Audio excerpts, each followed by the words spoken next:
Hello everyone, welcome to Iguhipa. সকলোকে দিন নতুন ক্লাছলৈকে আকৌ এবাৰ স্বাগতম জনাইছো। হয়তো সকলোৱে গম পাই গৈছে অলৰেডি আমাৰ এডিআৰই 3.0 টা ভাইবছ আহিছে, লগতে আসাম পুলিচৰো ভাইবছ আহিছে আৰু লগতে জেডাবল এক্সামটো আমাৰ চলিয়ে আছে ৰানিং। যিসকলে ফৰ্ম ফিল কৰিছে বা যদি কোনোবাই কৰাও নাছিলা বহুত ডাঙৰ বেয়া কাম কৰিছে, একদম কৰিব লাগিছিল কাৰণ জেডাবল এক্সামটো আৰু এডিআৰই এক্সামৰ কুৱেশ্যনৰ ষ্টেণ্ডাৰ্ড লেভেল একদম সিমিলাৰ। তো যেহেতু আমি পঢ়িয়ে আছো আমি কিয়নো এক্সামটো নিদিও ন? আমি গোটেইকেইটা এক্সামত এপিয়াৰ্ড হ'ব লাগে আৰু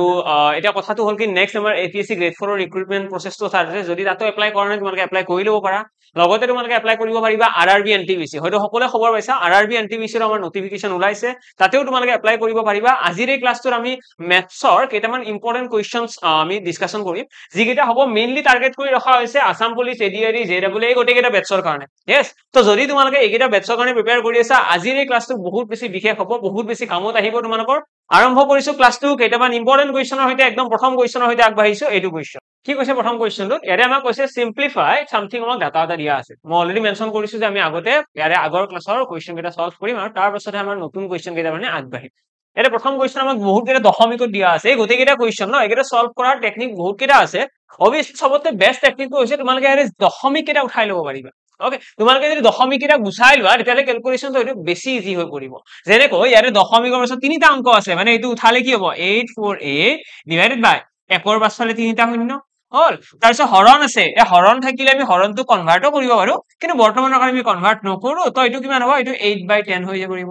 লগতে পূৰণ আছে কিমান? হাফ। লগতে কি আছে? যোগ আছে 0.125। তো ইয়াতে আহিব 125 ডিভাইডেড বাই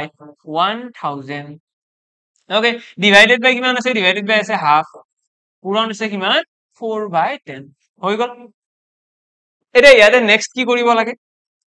নেক্সট কামটো হৈছে হৰণ কেইটা সলভ কৰিব লাগে। তো ইয়াতে আছে 848 ডিভাইডেড বাই 1000 ইনটু কিমান হ'ব? 10/8 হৈ পৰিব এইটো, ঠিক আছে। ইনটু ইয়াতে হৈ গ'ল হাফ।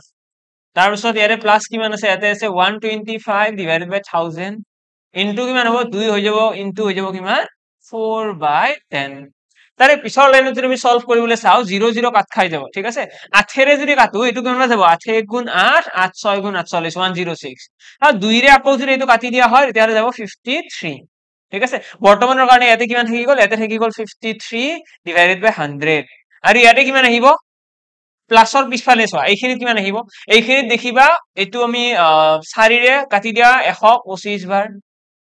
তাৰপিছত এই যোনটো 10 আছে বা 100টো এটা কাম কৰা, 100টো তোমালোকে বৰ্তমানৰ কাৰণে কাটিব নালাগে, 100টো থাকক, এনেকে থাকক। ক্যালকুলেশনটো হয়তো ইজি বনাবও পাৰে 100টোৱে। এইটো তোমালোকে 10ক 5ৰে কাটি দিয়া 2 বাৰ, আকৌ 5ৰে এইটো কাটি দিয়া 25 বাৰ। তাৰপিছত 2ৰে আকৌ এই 2টো কাটি দিয়া, তো কিমান থাকি গ'ল ইয়াতে? 25 4 × 100। ইয়েস, 25 পূৰণ 4 হৈ গ'ল 100। আৰু ইয়াতেও 100 আছে, 100 100 কাট খাই গ'ল। তো ফাইনালি ইয়াতে আছে 53/100 আৰু ইয়াতে আছে 1, ঠিক আছে। 1 এটা আহি গ'ল আমাৰ। এইখিনি সলভ কৰিলে কিমান দেখিবা? যদি আমি এইটো দশমিকত কনভাৰ্ট কৰি দিও এটা আহিব 0.53 আৰু প্লাস আছে 1, অৰ্থাৎ ফাইনালি এনসাৰ আহি গ'ল আমাৰ 1.53। আশা কৰো ক্লিয়াৰ, সকলোৰে এনসাৰ আহিছে। তো খুব সিম্পল হয়। আমি কুৱেশ্যনটো সিম্পল এই কাৰণে পালো কাৰণ আমি দশমিকটো প্ৰথমতেই উঠাই পেলাই কুৱেশ্যনটো ইজি বনাই দিছো, আৰু যেতিয়া কুৱেশ্যনটো এবাৰ ইজি বনি গৈছে তাৰপিছত ক্যালকুলেশন এনেও ইজিয়ে হৈ পৰে। নেক্সট কুৱেশ্যনৰ ফালে আহিছো। এইটো কুৱেশ্যনেৰে কি কৈছে চোৱা, এৰে কৈছে এটা সংখ্যা এটা আছে, a number when increased by 100%, এটা সংখ্যা এটাক 100% বৃদ্ধি কৰা হৈছে আৰু ফলত কি হৈছে? 2780। নাম্বাৰ হিচাপে সংখ্যাটো উলিয়াব দিছে, কি সংখ্যা আছিলে? এটা 100% বৃদ্ধিৰ মিনিং কি?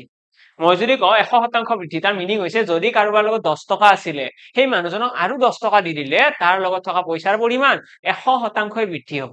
মানে যিমান আছে তাৰ ডাবল কৰাটোকে 100% বৃদ্ধি হোৱা বুলি কয়। এতিয়া এটা সংখ্যা এটা 100% বঢ়াইছে আৰু ফলত হৈছে 2780, মানে 100% বঢ়োৱাৰ পাছতহে এইটো হৈছে। তো আগতে কিমান আছিলে? ইয়াৰে আধা আছিলে, মানে 2700ৰ আধা কিমান আহিব?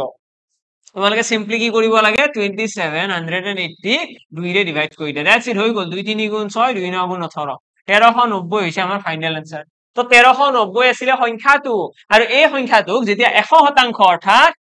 যিমান সংখ্যাটো আছে সিমানে আকৌ যোগ কৰা হৈছে, মানে 1390 এটাই আৰু যোগ কৰিছে, আৰু কৰাৰ লগে লগে আমাৰ আনসাৰ আহি যাব কিমান? 2780। ওকে, নেক্সট কুৱেশ্যনৰ ফালে আহিছো। এইটো কুৱেশ্যন ইয়াৰে কি কৈছে চোৱা, কুৱেশ্যন বিলাক আমাৰ ইজিয়ে হয়, কুৱেশ্যন গোটেইবিলাক ইজিয়ে, কিন্তু তাৰ কাৰণে কি কৰিব লাগিব? ফ্ৰিকুৱেন্টলি মেথছ প্ৰেক্টিচ কৰি থাকিব লাগিব বস্তুবিলাক পঢ়িব লাগিব ওকে আমি যিমানে বস্তুবিলাক ভালদৰে চাম যিমানে বুজিবলৈ চেষ্টা কৰিম আমাৰ সিমানে বস্তুবিলাক ইজি লাগিব আৰু এক্সামত আমাৰ কুৱেশ্যনবিলাকৰ এনসাৰ সোনকালে আহিব নেক্সট এডু কুৱেশ্যনত কি কৈছে এৰে কৈছে the product of two consecutive natural number is 210 দুটা consecutive natural number product আছে 210 the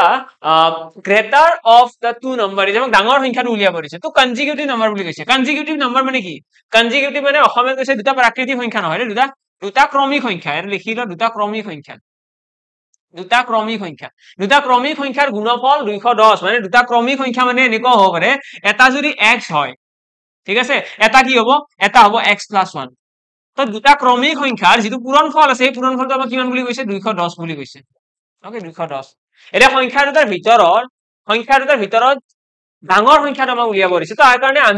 আমি কোৱাড্ৰেটিক ইকুৱেশ্যনৰ ফৰ্মত যাব পাৰো যে কোৱাড্ৰেটিক ইকুৱেশ্যনটো সলভ কৰিলো কিন্তু সকলোতকৈ বেষ্ট টেকনিকটো হৈছে এই 210 টো মানে ভাঙিবলৈ ট্ৰাই কৰা দুটা সংখ্যা এনেকুৱা দুটা সংখ্যা যি দুটা সিৰিয়ালি থকা সংখ্যা অৰ্থাৎ 12 13 ঠিক আছে 15 16 এনেকুৱা ধৰণৰ যেটা সংখ্যা বনে তাৰ কাৰণে তোমালোকে চেষ্টা কৰা তো তাৰ কাৰণে আমি কি কৰিম প্ৰথমতে 210 ৰ ফেক্টৰাইজেচন কৰিলো ফেক্টৰাইজেচন কৰিলে কি পাম ইয়াতে যদি ডিভাইড কৰো 2 ৰে কাটিলে হ'ব এটো 105 আকৌ কিহেৰে যাব 5 ৰে যাব ন 5 2 গুণ 10 5 1 গুণ 5 3 ৰে কাটি দিয়া 3 7 গুণ 21 তো ফাইনালি আমি গোটেইখিনি ডিস্ট্ৰিবিউট কৰা হৈ গল আৰু তো নাযায় আৰু তো 210 হৰণ কৰিব নোৱাৰো यस তো আমি দেখিলো 2 আছে 5 আছে 3 আছে 7 আছে এৰে এৰে 5 2 গুণ কিমান 10 ঠিক আছে 5 2 গুণ 10 আৰু 7 3 গুণ কিমান 21 মানে এনেকে হোৱা নাই নেক্সট যদি চাও 7 2 গুণ 14 আৰু 5 3 গুণ কিমান 15 7 ৰ লগত যদি মই 2 টো পূৰণ কৰো কিমান আহিব 14 আহিব 5 ৰ লগত 3 পূৰণ কৰিলে 15 আহিব মানে 14 পূৰণ 15 কৰিলে কি আহিব 210 আহিব অৰ্থাৎ আমি এনেকুৱা দুটা সংখ্যা পাই গলো যি দুটাৰ পূৰণফল কি হয় যি দুটাৰ পূৰণফল 210 আৰু ইহঁত দুটা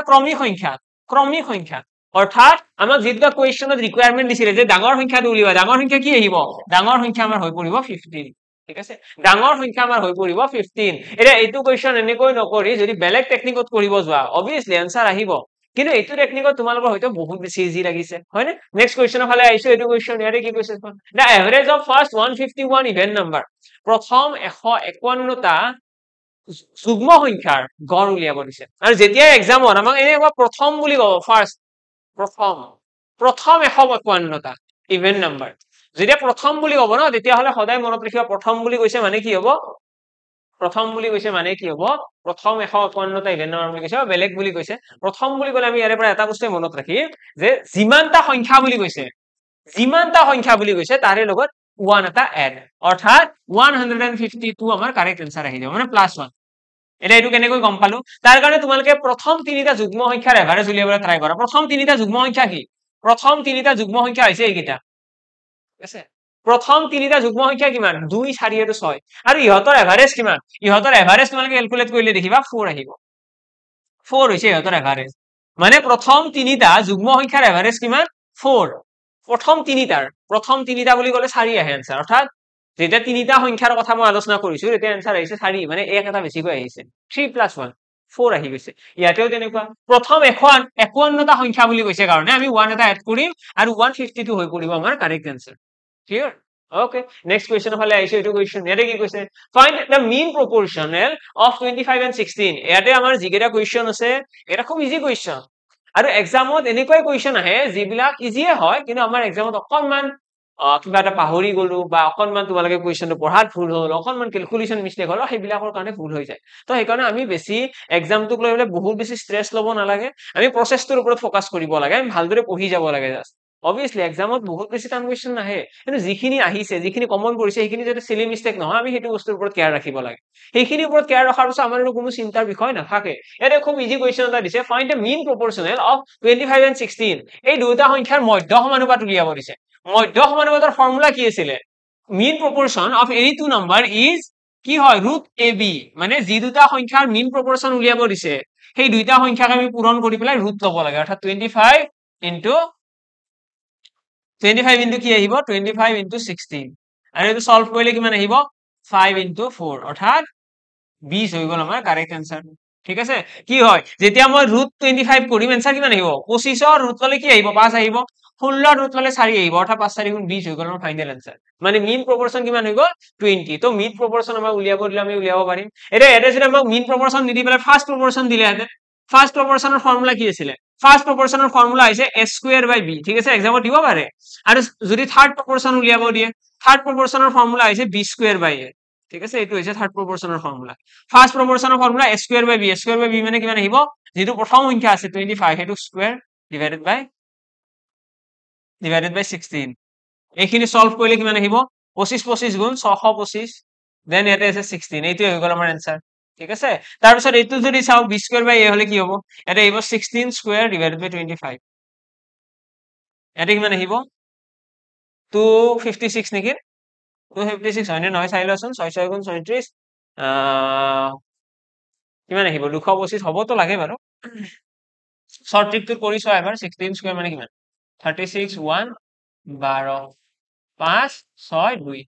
ঠিক আছে এইটো টেকনিকত আমি স্কয়াৰ উলিয়াও ন আমি স্কয়াৰ উলিবা টেকনিক কি আছিল এইটোই আছিল আৰু লগতে ইয়াতে ডিভাইডেড বাই আছিল 25 এইটোই হৈ গল আমাৰ থাৰ্ড প্ৰপৰচনেল তো এক্সামত তোমালোকক মিড প্ৰপৰচনে দিব বুলি কোনো কথা নাই ফাৰ্ষ্ট প্ৰপৰচনো দিব পাৰে থাৰ্ড প্ৰপৰচনো দিব পাৰে ফাৰ্ষ্ট প্ৰপৰচন দিলে কি কৰিবা এনেকৈ ৰুট লৈ দিবা যদি মিন প্ৰপৰচন কয় যদি ফাৰ্ষ্ট প্ৰপৰচন কয় এনেকৈ a²/b আৰু থাৰ্ড প্ৰপৰচন কলে b²/a হৈ যাব আমাৰ কাৰেক্ট आंसर ওকে নেক্সট কোৱেশ্চনৰ ফালে আহিছো এইটো কোৱেশ্চন এটা এইটো কোৱেশ্চন ট্ৰাই কৰা মই সকলোৰে পৰা এক্সপেক্ট কৰিছো সকলোৱে কোৱেশ্চনটো ভালদৰে পঢ়িব এবাৰ চেষ্টা কৰিব এবাৰ এফৰ্ট এটা দিয়া কি आंसर আহে পিছত দেখা যাব এটা কৈছে ৰামে এখন দোকানলৈ গৈ পৰ্যবেক্ষণ কৰিলে যে এটা ফেনৰ চিহ্নিত মূল্য এখন ফেন এখনৰ লিখা দাম মানে লিখা দাম কিমান আছে চিহ্নিত মূল্য আছে ৩৬০০ টকা হয় যদি খুচুৰা বিক্ৰেতাই ফেনখন ২৮০০ টকাত কিনিছে তেন্তে ট্ৰেড ডিসকাউন্ট বিচাৰি উলিওৱা ট্ৰেড ডিসকাউন্ট মানে দোকানীজনক কিমান ডিসকাউন্ট দিছে চোৱা কিনিছিল ৩৬০০ টকাত ৩৬০০ টকা আছিল লিখা দাম 3600 লিখা দাম তাৰে ৰেসপেক্টত কি হৈছে ২৮০০ টকাত বিক্ৰী কৰিছে মানে কিমান হৈছে দাম কমাই দিছে ন ৩৬০০ টকা লিখা আছিল কিন্তু বিক্ৰী কৰিছে ২৮০০ টকাত মানে কিমান টকা কমাই দিছে ৮০০ টকা এটা কমাই দিছে ৩৬০০ টকাৰ ওপৰত ৮০০ এটা ডিসকাউন্ট দিছে কিন্তু 100 কৰি দিয়া এইটো হৈ গল আমাৰ কাৰেক্ট आंसर 0000 কাট খাই গল তাৰ পিছত তোমালোকে এটো এটা কাম কৰা ইয়াৰে 00 কাটিবই নালাগে এইটোৰে কাটাছো ইয়াৰে 00 কাট খাই গল 8 এটো কাটিলে 8 4 গুণ 32 8 পারফেক্টলি না যাব 4 2 গুণ 8 4 9 গুণ 37 অর্থাৎ ইয়াৰে পৰা আমি যদি ক্যালকুলেট কৰো 2/9 আছে ন এটো যদি ফ্ৰ্যাকশনত কনভাৰ্ট কৰো কিমান আহিব 22.22% ডান এটোই হৈ গল আমাৰ ফাইনাল आंसर হলনে এবাৰ নেক্সট কোৱেশ্চনৰ ফালে আইছো এটো কোৱেশ্চন খুব ইন্টাৰেস্টিং কোৱেশ্চন এটা আছে যত আমাক এটা বক্সৰ কথা কৈছে কি কৈছে বক্স ৰিগাৰ্ডিং কোৱেশ্চনটো পঢ়িলে গম পাবা এৰে কৈছে 8 ইঞ্চি আৰু 12 ইঞ্চি আৰু লগতে 4 ইঞ্চিৰ এটা বক্স এটা আছে ঠিক আছে আমাক এটা সাইজটো দিয়া আছে 8 ইঞ্চি 12 ইঞ্চি আৰু 4 ইঞ্চি এই বাকসটোৰ ভিতৰত 4 ইঞ্চিৰ আমি কিউব কিছুমান ভৰাব লাগে ঠিক আছে আমাক কৈছে আমি এটা বক্স এটা আছে এনেকুৱা সাইজৰ সেই বক্সটোৰ ভিতৰত 4 ইঞ্চি সাইজৰ সৰু সৰু কিছুমান কিউব ভৰাব লাগে কোৱেশ্চনটো হৈছে যে কিমানটা কিউব সেই বক্সটোত আমি ভৰাব পাৰিম ওকে এটা এই কোৱেশ্চন সলভ কৰাৰ কাৰণে আমি কি কৰিম প্ৰথমতে আমাৰ এটা এটা টাইপ অফ কোৱেশ্চন হয় আমাৰ যদি মেনচুৰেশনৰ কথা কও কালি ক্ষেত্ৰফল যেটো চেপ্টাৰ আছে যৰ আমাৰ সিলিন্ডাৰ কোন তাৰ পিছত ট্ৰায়াঙ্গল ৰেক্টেঙ্গল স্কয়াৰ এই গোটেই কিটাৰ কথা আহে তাতে দুটা কাইন্ডৰ কোৱেশ্চন থাকে এটা হৈছে এৰিয়াৰ লগত ৰিলেটেড আৰু এটা হৈছে ভলিউমৰ লগত ৰিলেটেড যদি আমাক কোনোবা এখন ফ্লোৰত টাইলছ লগোৱাৰ কথা কয় যদি এখন ওয়ালত পেইন্ট কৰাৰ কথা কয় তেতিয়া হলে সদায় আমি আলোচনা কৰো এৰিয়াৰ কথা কিন্তু যদিহে আমাক কিবা এটা বস্তু ভৰুৱাৰ কথা কয় যে এটা কিবা স্ট্ৰাকচাৰ আছে তাত কিবা ভৰাব লাগে তেতিয়াহলে এটো কি বুলি কও এটো আমি ভলিউম বুলি কও ভলিউম আমি ইউজ কৰো যেনেকৈ ইয়াতে আমাৰ যেটো সাইজ দিয়া আছে ডাঙৰ বক্সটোৰ কিমান দিয়া আছে 8 12 আৰু লগতে 4 এই যেটো সাইজৰ আছে এই সাইজটোৰ আমি প্ৰথমতে ভলিউম উলাব লাগিব অৰ্থাৎ যেটো কিউবয়েড বুলি কৈছে এটা বক্স বুলি কৈছে না বক্সটো কি বুলি কও আমি কিউবয়েড তাৰ ভলিউম কিমান হ'ব L B H length breadth আৰু height এই তিনিটা আমি পূৰণ কৰিলো আৰু যেটো তাৰ ভলিউম আছে সেই ভলিউমটো আমি সৰু যেটো কিউব আছে সৰু কিউবৰ ভলিউমৰে কি কৰিব লাগিব ডিভাইড কৰিব লাগিব মানে ডাঙৰ কিউবৰ ভলিউম ডিভাইডেড বাই সৰু কিউবৰ ভলিউম সৰু কিউবটোৰ কিমান আছে ভলিউম তাৰ কাৰণে যেটো তাৰ লেন্থ আছে তাক তিনিবাৰ পূৰণ কৰা কি আছিল ফৰ্মুলা আছিল আমাৰ a cube অৰ্থাৎ 4 into 4 into 4 এখানে সলভ কৰিলে দেখিবা 4 4 কাট খাই গল 4 ৰে এটো দুবাৰ যাব 4 ৰে এটো তিনিবাৰ যাব তো ফাইনালি আমাৰ आंसर আহিব 6 মানে 6টা আমি কিউব সেই বক্সটোৰ ভিতৰত ভৰাব পাৰিম ক্লিয়াৰ আমি সেই যোনটো ডাঙৰ বক্সৰ কথা কৈছো কিমানটা সৰু সৰু কিউব ভৰাব পাৰিম 6টা কিউব ভৰাব পাৰিম আমি যেটা পেকিং কৰে বস্তুবিলাক এনেকে ভৰাই ন আমি যেতিয়া কিবা সাপোজ কাপ আনিব গৈছো কাপ বিলাক কি হয় কাপ বিলাক সৰু সৰু আমাৰ কিউবৰ নিচিনা বক্সত ভৰোৱা থাকে সেই সৰু সৰু কিউবৰ বহুত কেইটা এটা কাৰ্টনত ভৰাই পেলাই ডাঙৰ কাৰ্টন এটা বনায় তেনেকুৱা ডাঙৰ কাৰ্টনৰ বহুত কেইটা এটা কাৰ্টন ভৰাই আৰু ডাঙৰ বনায় আৰু লাষ্টত সেই ডাঙৰ ডাঙৰ কাৰ্টন বিলাক কি কৰে ট্ৰাকত উঠাই দিয়ে আৰু তেনেকে ট্ৰান্সপোৰ্ট কৰে ট্ৰেভেল কৰে তো ইয়াতেও আমাৰ সেনেকুৱা ধৰণৰ এটা কুৱেশ্যন আমাৰ কমপ্লিট হল নেক্সট আহিছো নেক্সট কুৱেশ্যনৰ ফালে খুব ইন্টাৰেষ্টিং কুৱেশ্যন এটা এতিয়া আৰম্ভ কৰিছো এইটো হৈছে এজ ৰিলেটেড কুৱেশ্যন এইটো সকলোৱে এক্সামৰ পেপাৰ দেখিলে এটা নহয় এটা কুৱেশ্যন দেখা পাবই এটা নহয় এটা কুৱেশ্যন এজ ৰিলেটেড এক্সামত থাকেই এটা কি কৈছে সাৰাৰ বয়সৰ কথা সাৰা মানে কোন সাৰাৰ বয়সৰ কথা সাৰাৰ বয়স সৰু ভায়েকৰ দুগুণ সৰু ভায়েকতকৈ দুগুণ এটা ইংলিছত কৈছে Sarah is twice as old as her youngest brother সাৰাৰ যিটো এজ আছে সেইটো তাইৰ ইয়ংগাৰ ব্ৰাদাৰ যিটো মই বি বুলি কৈ দিলো সেই বিৰ ইয়ংগাৰ ব্ৰাদাৰ বিৰ বয়সৰ কিমান দুগুণ মানে সাৰাৰ বয়স আৰু ভায়েকৰ বয়স সমান হ'ব জানো কেতিয়াও সমান নহয় আমি যদি ইয়াতে ৰেচিঅ লিখিব বিচাৰো আমি ৰেচিঅ লিখিব পাৰো যে সাৰা আৰু তাৰ ভায়েকৰ বয়সৰ অনুপাত কিমান তো অনুপাত এনেকুৱা হ'ব যদি সাৰাৰ বয়স 2 বছৰ ভায়েকৰ বয়স হ'ব 1 বছৰ কাৰণ ভায়েকৰ বয়সৰ দুগুণ হ'ব ন ভায়েকৰ বয়সৰ দুগুণ কাৰ বয়স হ'ব সাৰাৰ বয়স হ'ব লগতে আমাক কি কৈছে ইফ দ্য ডিফাৰেন্স বিটুইন আমাক ডিফাৰেন্সৰ কথা হৈছে ডিফাৰেন্স বিটুইন দেয়াৰ এজেস সিহঁতৰ বয়সৰ পাৰ্থক্য কিমান 15 বছৰ সিহঁতৰ বয়সৰ পাৰ্থক্য হৈছে 15 বছৰ মানে এই যে সাৰা আৰু ভায়েকৰ বয়সৰ পাৰ্থক্য আছে এইটো কিমান হ'ব এইটো হ'ব 15 বছৰ অৰ্থাৎ আমি কম 1 ৰেচিঅ ইজ ইকুৱেল হ'ব 15 বছৰ অৰ্থাৎ ইয়াৰে মিনিং তুমি গম পাই গলো যে ভায়েকৰ বয়স হ'ল 15 আৰু বায়েকৰ বয়স কিমান 30 বছৰ তো অৰ্থাৎ ফাইনেল আনসাৰ খুব ইজি আছিলে কুৱেশ্যনটো দেখিবলৈহে কমপ্লিকেটেড যেতিয়া আমি আনসাৰ উলিওৱাৰ পিনে গলো ইনষ্টেন্টলি আনসাৰ আহিছে হয় ইয়েস ইনষ্টেন্টলি আনসাৰ আহিছে 30 বছৰ হৈছে সাৰাৰ বয়স আৰু আমাক সুধিছে কি how old is her youngest brother তো youngest brother বুলি ক'লে কাৰেক্ট আনসাৰ কিমান আহিব 15 ইয়াৰ্স তো 15 বছৰে হৈছে ভায়েকৰ বয়স নেক্সট কুৱেশ্যনৰ ফালে আহিছো এইটো কুৱেশ্যন এৰে কি কৈছে in a writing competition the first place winner receives half of the prize মানি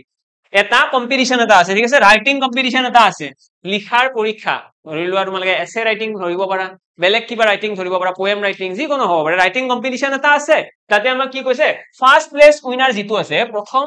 যোনজন জয়ী হ'ব সেইজনে পাব half of the prize money মানে যিটো প্ৰাইজ মানি আছে এইটোক মই প্ৰাইজ মানি বুলি কলো এই প্ৰাইজ মানিটোৰ আধা পইচা কোনি পাব এই আধা পইচা খিনি পাব প্ৰথম জনে ফাৰ্ষ্ট জনে তাৰ পিছত কি কৈছে the second runner up যোনজন second runner up আছে দ্বিতীয় সেই দ্বিতীয় মানুহজনে কিমান পাব receives a quarter of the what is the winner won মানে জয়ী হোৱাজনে যিমান পাইছে তাৰে 4 ভাগৰ 1 ভাগ তাৰে 4 ভাগৰ 1 ভাগ কোনে পাব যোনজনে সেকেন্ড প্ৰাইজ পাইছে ঠিক আছে এটা আমাৰ কোৱেশ্চনটো কৈছে what was the total amount of prize কিমান আছিলে of money distributed if the winner received 6000 যদি জিকা মানুহজনে যদি 6000 পাইছে যোনে জয়ী হৈছে জয়ী কোনে হৈছে প্ৰথম পোৱাজনে ন ফাৰ্ষ্ট যোনজন আছিল এইজন জয়ী হোৱা বুলি কয় প্ৰথম মানুহজনে যদি $6000 পাইছে মানে আমি কম যে এজন আছে জয়ী হোৱা হি পাইছে 6000 এটা তাৰে 4 ভাগৰ এক অংশ কোনি পাবনো তাৰে 4 ভাগৰ এক অংশ মানে 1500 টকা 1500 টকা কোনে পাব হেতু পাব সেকেন্ড পোৱাজনে ঠিক আছে সেকেন্ড যিজনে আহিছে সেইজনে পাব 1500 টকা প্ৰথম হোৱাজনে পাইছে 6000 টকা আৰু ইয়াতে আমাৰ আৰু বেলেগ কিবা মানুহৰ কথা কৈছে জানো যে বেলেগ কিবা কোনোবাই কিবা পুৰৰ ৰিৱাৰ্ড পাইছে পুৰস্কাৰ পাইছে নাই হোৱা মানে আমি ইয়াৰে পৰা কম যে 6000 টকা আছিল টোটাল এমাউন্ট সৰি 6000 টকা আছিল উইনাৰ জনে পোৱা জয়ী হোৱাজনে 6000 পাইছে আৰু সেকেন্ড প্লেস পোৱাজনে পাইছে 1500 টকা টোটাল কিমান হ'ল 7500 টকা তো 7500 আমাৰ কি হৈছে বৰ্তমানৰ কাৰণে টোটাল এমাউন্ট ঠিক আছে the first place winner receives half of the prize money the second runner up receives a quarter of what the winner won জয়ী হোৱাজনে যিমান পাইছে তাৰে 4 ভাগৰ এক অংশ পাইছে কোনে 1500 টকা অৰ্থাৎ পাইছে সেকেন্ড ৰানাৰ আপ জনে ওকে আৰু what was the total amount of prize money distributed if the winner receives 6000 okay তো ইয়াতে যদি তোমালোকে চোৱা ইয়াতে আমাক সেকেন্ড ৰানাৰ আপ বুলি কৈছে তো ফাৰ্ষ্ট ৰানাৰ আপ কোনোবা আছে নেকি এটা আৰু এজন ৰানাৰ আপ আছে মানে আলটিমেটলি মানে কম্পিটিশনখন হয়তো এনেকুৱা হ'ব পাৰে তিনিজন মানুহৰ মাজত আছিল এজনে ফাইনালিস্ট হৈছে তাৰপিছত ফাইনেলত যিজনে হাৰিছে সেইজন হ'ল ৰানাৰ আপ তাৰপিছত আৰু তাৰে আগতে সেমি ফাইনেলত যিজন হাৰিছে সেইজন সেকেন্ড ৰানাৰ আপ ঠিক আছে তেনেকুৱা মাইন্ডছেটত ইয়াতে ক'ব পাৰে সেকেন্ড ৰানাৰ আপ বুলি মেনশন কৰিছে এইটোকে কাৰণ এই ইউজুৱেলি আমাক ৰানাৰ আপ বুলিয়ে কয় ঠিক আছে সেকেন্ড ৰানাৰ আপ বুলি কৈছে মানে দুজন মানুহৰ কথা হৈছে এটা ইয়াতে আমাক স্টাৰ্টিংতে কোৱেশ্চন এটা কথা কৈছিলে যে আধা পইচা পাইছে উইনাৰে যদি আধা যদি উইনাৰে পাইছে মানে 6000 টকা পাইছে উইনাৰে মানে আৰু 6000 টকা আছিল ন ৰিৱাৰ্ডত টোটাল 12000 টকা হ'ব ন 12,000 টকাৰ 6,000 পাইছে কোনে এটাই আৰু বাকী 6,000 আছে আৰু এই 6,000 টকাৰ এই 6,000 টকাৰ কি হৈছে আকৌ এই 6,000 টকাৰ লগতে ইয়াৰে 4 ভাগৰ 1 অংশ সেকেন্ড ৰানাৰ আপে পাইছে মানে টোটেল কিমান হল টোটেলত আমাৰ হৈ যাব আমাৰ ইয়াৰে ফাইনেল আনসাৰ টোটেলত আহিব আমাৰ 12,000 ঠিক আছে 12,000 আমাৰ ফাইনেল আনসাৰ আহিব অলপমান কোৱেশ্চনটো ইনকমপ্লিট যেন মোৰ ফিল হৈছে এতিয়া লাহে লাহে কোৱেশ্চনটো যিমানে ডেফটৰ ফালে গৈ আছো কোৱেশ্চনটো অকণমান আৰু আমাক হিন্ট দিব লাগিছিলে অকণমান আৰু হিন্ট কাৰণ যদি আমি যদি এইটো 6,000 into 6,000 কৰি দিও আমি ডাইৰেক্টলি তো প্ৰথম লাইনৰ পৰা আনসাৰ দিব পাৰো ন কাৰণ হাফ অফ দা বুলি কৈছে half of the prize money যদি আধা কোনোবাই পাইছে সাপোজ এটা কম্পিটিশনত মই গলো তাতে কম্পিটিশন টোটেল যিমান পইচা আছে তাৰে আধা পইচা মোক দিলে আৰু সেই আধা পইচাটো হৈছে 50,000 টকা মানে টোটেল কিমান হ'ব 1 লাখ টকা যদি 50,000 মই পাইছো আধা পইচা খিনি মানে টোটেল 1 লাখ হ'ব ন আৰু কোৱেশ্চন আমাক সেইটোৱে সুধিছে যে টোটেল কিমান প্ৰাইজ আছিলে total amount of prize money কিমান আছিলে তো সেইকাৰণে ডাইৰেক্ট আনসাৰ আমি 12,000 দিব পাৰিম ইয়াৰে পৰা তো আলটিমেটলি এই যোনটো 1500 টকাৰ সেকেন্ড ৰানাৰৰ পৰা কথাখিনি ক'লে এইখিনি মিনিংলেছ যেন মোৰ এতিয়া ফিল হৈ আছে তো সেইকাৰণে আমি এইটো আনসাৰ 12,000 কম বৰ্তমানৰ কাৰণে যিখিনি ডাটা ইয়াতে দিয়া আছে তাৰে পৰা বেছ কৰি 12,000 টকাই কম আমি 7,500 টকাটো স্যালাৰি টোটেল এমাউন্ট বুলি ক'ব নোৱাৰো ওকে নেক্সট কুৱেশ্যনৰ ফালে আহিছো এইটো কুৱেশ্যন এইটো বাৰু ইয়াৰে আগৰ কুৱেশ্যনটোৱে জাস্ট অসমীয়াত লিখা আছে তাৰে পিছত এইটো কুৱেশ্যনৰ ফালে আহিছো এইটো তোমালোকৰ আজিৰ ক্লাছৰ লাষ্ট কুৱেশ্যন হ'ব যিটো অকণমান ট্ৰিগনোমেট্ৰিৰ টাচত থকা কুৱেশ্যন মই আশা কৰিছো তোমালোকে অকণমান চেষ্টা কৰিবা ঠিক আছে আজি আমি এইটো কুৱেশ্যন আলোচনা নকৰো আৰু তো নাই চাগে তো এইটো কুৱেশ্যন তোমালোকৰ হোমৱৰ্ক থাকিল সকলোৱে কুৱেশ্যনটো ট্ৰাই কৰা এণ্ড ট্ৰাই কৰিবা কমেন্ট বক্সত এনসাৰটো দিয়াৰ যেনেকৈ ট্ৰাই কৰি চাই ইমান দেৰিলৈকে ক্লাছটো চাই আছা তো নিশ্চয় ট্ৰাই কৰা লগতে কমেন্ট বক্সত জনাবা এইটোৰ এনসাৰ কি হয় আৰু যদি কিবা ডাউট আছে তোমালোকে সেইটো তোমালোকে জনাব পাৰিবা যে কি ডাউট আছে কেনেকুৱা ধৰণৰ ক্লাছ লাগে যদি ক্লাছৰ কথা কিবা ক'ব বিচৰা আৰু ক'ত সুধিবা যদি তোমালোকে মোক ডাইৰেক্টলি কন্টেক্ট কৰিব বিচাৰা তোমালোকে মোক টেলিগ্ৰামত মোক মেছেজ কৰিব পাৰিবা মেথছ বাই নিৰ্মল ছাৰ বুলি আছে তাতে তোমালোকে গৈ পেলাই মোক মেছেজ কৰিব পাৰিবা ঠিক আছে বাকি বৰ্তমানৰ কাৰণে আজিৰ এই ক্লাছটো এইখিনিয়ে লগ পাম সকলোকে অন্য এটি ক্লাছত আজিৰ কাৰণে ইয়াতে সামৰিছো থেংক ইউ